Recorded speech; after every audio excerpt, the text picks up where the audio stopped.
So hi, I'm Cathy Tombaugh, and I'm very excited today to welcome Lara Okoloko to our talk. And she is a craft therapist, certified in craft. So let me read a little bit about Lara and you can learn more about her. Lara is a licensed clinical social worker near Seattle, Washington. She has a psychotherapy practice specializing in working with families impacted by a loved one's substance use problem. Using a respectful, collaborative, solution-focused approach, Lara is also a certified trainer in the evidence-based practice of community reinforcement and family training, or CRAFT. In addition to her therapy practice, Lara teaches the MSW program at the University of Washington and provides supervision to clinical social workers working towards their license. So welcome. We're really glad you're here. And I know so many families want to learn about craft or, have questions about it. So that's why I'm trying to bring in all you amazing craft therapists to share, what you know. So could you please share your background and why you decided to become a licensed therapist and a clinical social worker? Sure. When I went to college, I always cared about people individually, but also causes and always advocating for something. And I wasn't quite sure what career that would turn into. And so when I got to college, I took psychology classes, sociology, anthropology, and then I took an intro to social work class and thought, oh, this is it. It's like all those things rolled together, plus not just theorizing, but doing stuff. Mm-hmm. So I ended up getting my master's in social work, and then didn't think I was going to be a therapist. I was a lot of different kinds of social workers. I was a medical social worker. I worked in housing with homeless folks, in community-based social work, and then actually became a therapist through the doorway of learning craft. I had some experience doing running support groups. And so that's actually how I found craft, is co-facilitating a group for kind of as a pilot for craft. And that was 12 or 13 years ago. And kind of through that job, ended up providing more individual support to people, and then eventually becoming a therapist and having a private practice. Great. Wonderful. No, that's great. And it's always so nice that, to see people going into this work because it's so needed, it's just so needed. So, all right. So on to craft. So what interested you in craft, and how do you think the approach can help families? And you've really taken the big step of being certified, which I know is a lot of work and effort. So what drove you to really get involved with craft?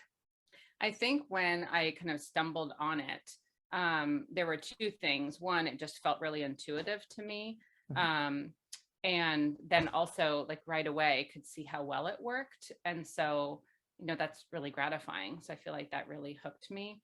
And so I decided, I think kind of each step of the way, wanted to invest more in my learning. And so I had gone and done got trained with one of the developers, Dr. Myers, and then decided to go ahead and do the certification to really more for myself, to kind of demonstrate to myself that I'm really doing what I think I'm doing, that I know what I'm doing. And then in the last couple of years, was able to co-train with him and become a trainer, which is really where my passion is now, is in building out the capacity of our community to have enough providers, because the demand is just much bigger than the number of people who provide those services. So that's, I think, where my passion is these days, is kind of building out that community capacity. And I think mostly I just see that we don't have to have so many people dying with substance use disorders. And I think the thing that maybe felt intuitive to me about craft is that we know that families are a protective factor, and that social isolation is a risk for people. And so it doesn't make sense to me that so many of our approaches around substance use disorders have been about cutoff and ultimatums and really increasing social isolation and removing safety nets. Like that just doesn't make sense to me. And I think it doesn't have to be that way. I agree. Yeah, that's what I think drove me to it. You know, when we were in the first group and we had never learned anything other than, you know, funnel your kid into a traditional approach. So, you know, for all the parents in that group, it's like, oh my gosh, there's a whole nother way of approaching this. So yeah, and I think when you really think about it, that connection piece makes so much sense. It's just people don't, you know, they're told something different or they just don't think about it. So it's, yeah, it's troubling, but yeah. Okay, so parents do often hear that they're codependent or that they're, you know, they get judged or blamed for the addiction. So what thoughts do you have about this, and how can parents feel less shame and guilt about the substance use problem of their children? I know parents just beat themselves up with this. It's just tough. So yes, so a few things in there. One, I think helping people through shame and guilt is a process and sometimes a complicated one, but I think the simplest thing I can say about it is that I take the approach for myself and all the clients I work with that we're all doing our best, and there's room for improvement. And so I think with that idea, we can kind of cut through some of the mixed messaging that people get. One, that it's your fault and you caused it, or some of the terrible phrases like you're loving your child to death, or some of these other awful things. But then on the other hand, also the idea that I think the message that you can't control it then jumps to the idea that you can't do anything about it. And I think none of those things really feel true to me. And so just the idea that at any given time, especially with parenting, whether it's a 2-year-old or a 25-year-old, we're all doing our best at this moment, and we can always improve. And so I think sometimes even when I see people making really positive changes, they tend to look back on their prior self with a lot of judgment. And so I think encouraging ourselves too, to look back on our past selves with some compassion, that we were doing the best we can at that time. And now today we're doing the best we can. And hopefully, I think about this for my own parenting, hopefully years from now, I'll look back on how I'm parenting today and think and have some better ideas about how I could do it. Like I should, you know, improvement over time is the thing I want, right? Mm-hmm. So I think that's on the shame and guilt thing. I think on codependency, that's just not an idea that I find very helpful. I think a lot of people have come to speak about codependency or use phrases like the disease of codependency as if it's a mental health diagnosis, and it's not. And I think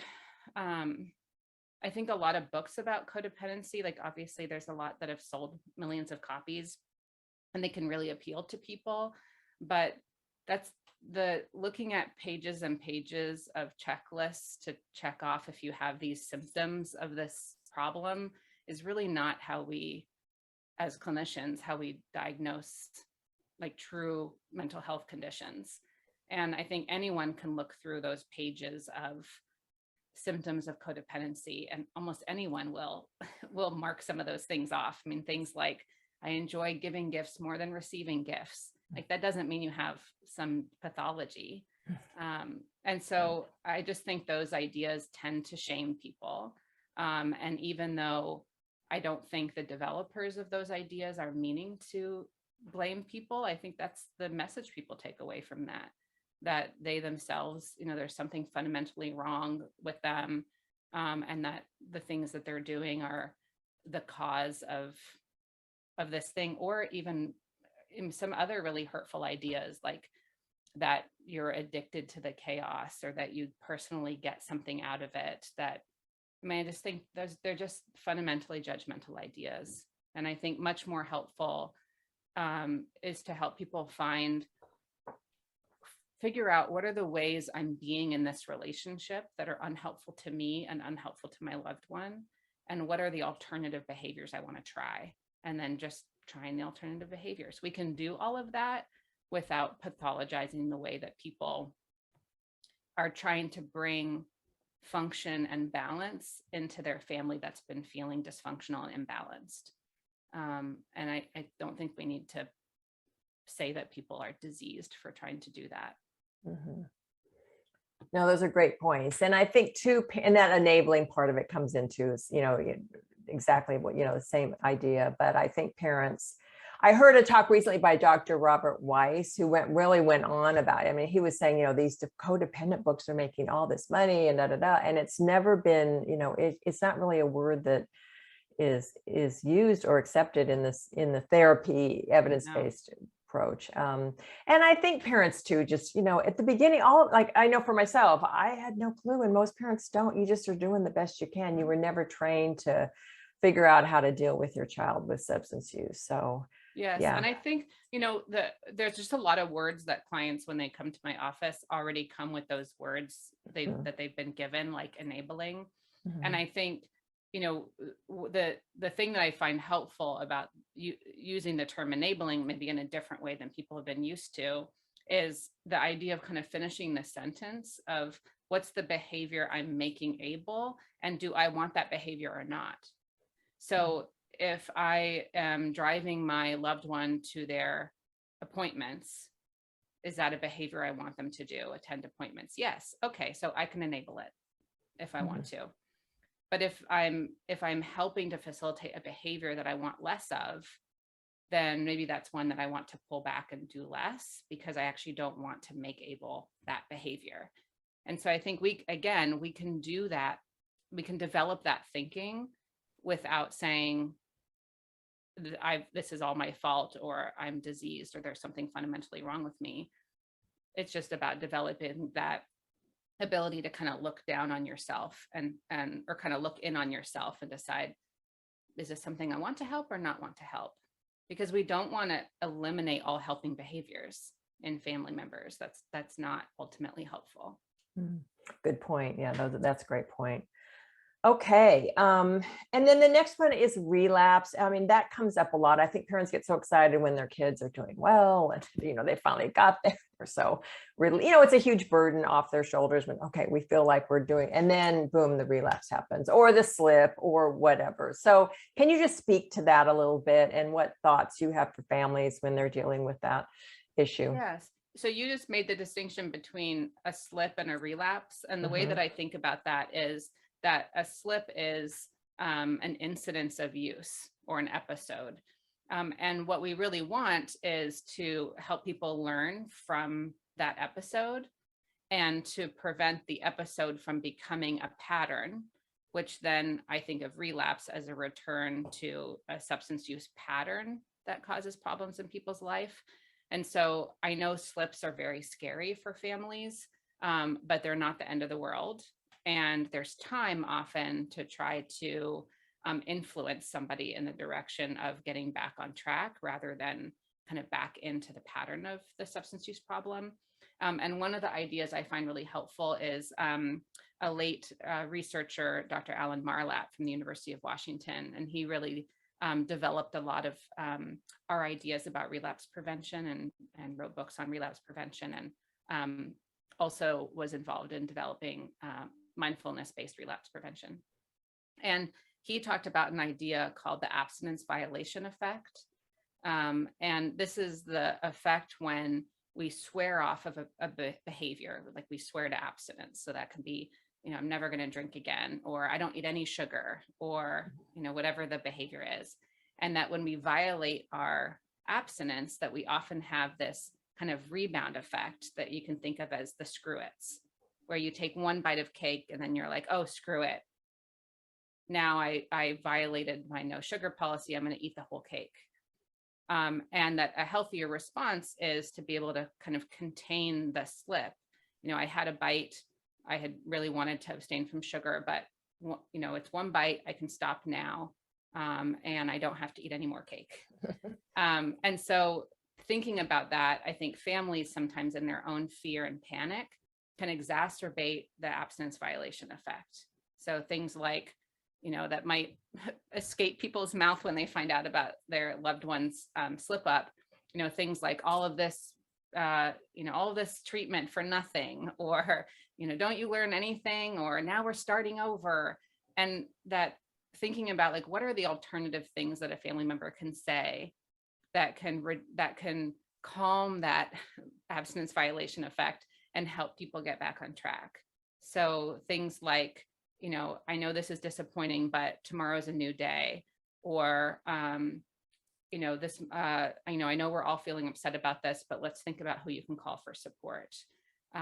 Or everything that you learned is not lost because you drank tonight. Let's think about what's most important for you here and how can I support you? So I just find that a really helpful concept to remember that we're not wanting to fuel that effect that someone might already be having, but instead a focus on like what happens, and what now from here. Great tip. I love those because I love those tips you get, because I think parents just go into panic mode, and then easily you can fall into that. They're so disappointed and they're so, and then, the yelling starts or whatever, or the crying or whatever, however their reaction. So I love those tips that you mentioned of just taking it through, is trying to stay calm and asking a few questions and trying to guide them back to getting back on track. So yeah, and I think it's really understandable that parents panic, because there's nothing scarier than worrying about the like permanent harm or death of your child. And I think in the moment, that's what the relapse represents. And that's the scariest thing that we can imagine as parents. And so I think the panic is really understandable. And why having some coaching that can help everybody kind of cool the system down and get back on track, rather than exacerbating things with really punitive approaches or judgmental approaches. Or I think what a lot of people get coached for at those moments is to cut off the family member.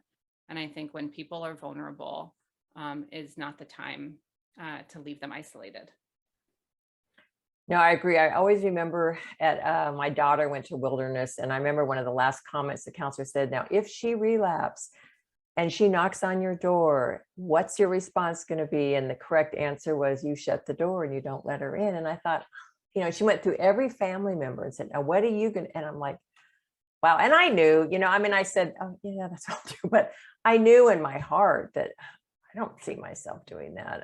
And as to say too, some families feel like there's a point when they need to step away, but I think for the most part, I always tell families too, that is the very last thing you want to do. I mean, there's so much more you can do, helping your kids, staying close. And we know, connection is huge. Staying, our kids need us more than ever right now. So yes, and I think a part of this that I think ethically I can't ignore is that often the for-profit corporations that are running the majority of treatment centers have a financial incentive to provide that kind of advice to families, because ultimately what they're incentivized for is for people to return again and again. And I think if we really removed the way that kind of profits shape the way we treat substance use disorders, I think we would see some changes to those kinds of very ultimatum, cutoff, punitive focused family coaching.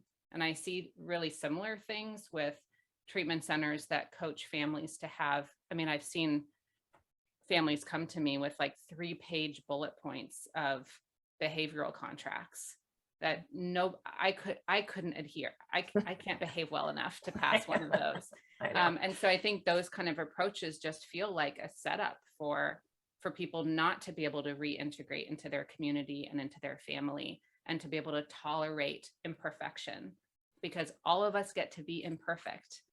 And that needs to be part of what we can tolerate for people with substance use disorders too, because it's human. Sure, of course, I agree. And that 3 pages, I couldn't do that either. I would not, no, that's too much.